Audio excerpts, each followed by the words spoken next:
Liver problem recovery. குணமடையும் வழிமுறைகள். Recovery process.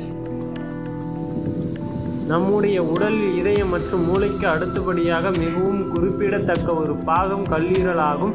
அது மிகவும் நுட்பமான உறுப்பாக நமது உடலில் செயல்படுகிறது.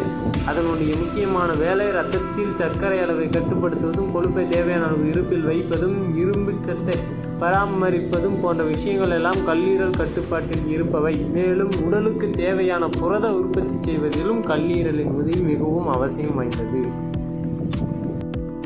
அப்படிப்பட்ட முக்கியமான கல்லீரல் ஏதேனும் நோயால் பாதிக்கப்பட்டு பொழுது உடலில் உள்ள பல இயக்கங்களை அது பாதித்து விடுகிறது. கல்லீரல் பாதிக்கப்படும் பொழுது திடீரென்று உடல் நலம் குறைவு ஏற்படுவது, வாந்தி, மயக்கம், களைப்பு, உடல் எடை திடீரென குறைப்பு உள்ளிட்ட பல்வேறு அறிகுறிகள் மூலம் தெரிந்து கொள்ளலாம் என மருத்துவர்கள் தெரிவித்துள்ளனர். கல்லீரலை பொறுத்தவரை அதன் தன்னை தானே ஓரளவு சீர்படுத்தி கொள்ளும் தன்னை உடையதாக இருந்தாலும் 75% மேல் அதனுடைய திசுக்கள் பாதிப்படையும் பொழுது உடனடியாக மாற்று அறுவை சிகிச்சை செய்யப்பட வேண்டியது சூழல் ஏற்படுகிறது.